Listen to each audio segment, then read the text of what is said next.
সেই উড়িষ্যাকে ঘরের মাঠে মোহনবাগান হারালো, কি বলবে তুমি? না, ডেফিনেটলি এটা প্রচণ্ড চাপের ম্যাচ ছিল এবং যেভাবে প্রথম থেকেই কন্ট্রোল নিয়ে খেলেছে এবং অনেকগুলো বেশি গোলে জেতা উচিত ছিল।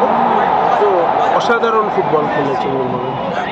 ফাইনাল ম্যাচটা নিয়ে কি বলবে? ফাইনাল ম্যাচ এখনো দেরি ফাইনাল আছে। ম্যাচ ডেফিনেটলি চাপের ম্যাচ, যে কোনো ফাইনাল ম্যাচ, এবং আবার মুম্বাইয়ের সাথে মুম্বাই ডেফিনেটলি বদলা নিতে চাইবে, কিন্তু আমার মনে হয় মোহনবাগান টিম পুরোপুরি তৈরি। আইএসএল ইতিহাসে প্রথম কলকাতায় ফাইনাল হবে, সেটা মোহনবাগানের কাছে কতটা চাপের হবে একটা ঘরের?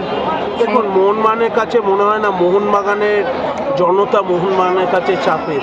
আজকে আমি সত্যি দুহাতে প্রণাম করতে চাই, এই যে ৬২,০০০ যে দর্শক এসেছে আজকে কলকাতায় আইপিএলকে, একটা ফুটবল টিম মোহনবাগানের দর্শকরা 5 গোল দিল। হ্যাঁ, সো এটা এটা সিরিয়াস ফুটবল, ঠিক আছে? এটা আমি কাউকে ছোট করতে যাই না, কিন্তু আইপিএল ক্রিকেটের থেকে এটা সিরিয়াস ফুটবল।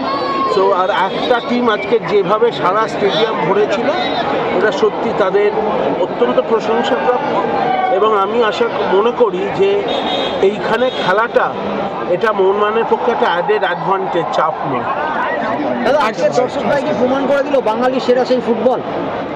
না না, ডেফিনেটলি বাঙালি সেরা ফুটবল বা সেটা ব্যাপার নয়। মোহনবাগানের যে এই যে সাপোর্টার, এই যে এরা আজকে এই হাইয়েস্ট টেম্পারেচারে তারা এসে খেলা দেখছে, এটা সত্যি খুবই, মানে যারা আমরা দেখলাম তো আজকে ৬২,০০০ দর্শক কিন্তু কম কথা নয়, মানে একটা ক্লাবের। চোটের পর সাহাল ফিরেই জয়সূচক গোল, এইটা কতটা অ্যাডেড হয়ে রইল মোহনবাগানের কাছে? দেখুন, সব প্লেয়ারই ফেললে ডেফিনেটলি, সাহাল এতদিন চোটে ছিল, এটা ফিরলে তার কনফিডেন্স বাড়বে।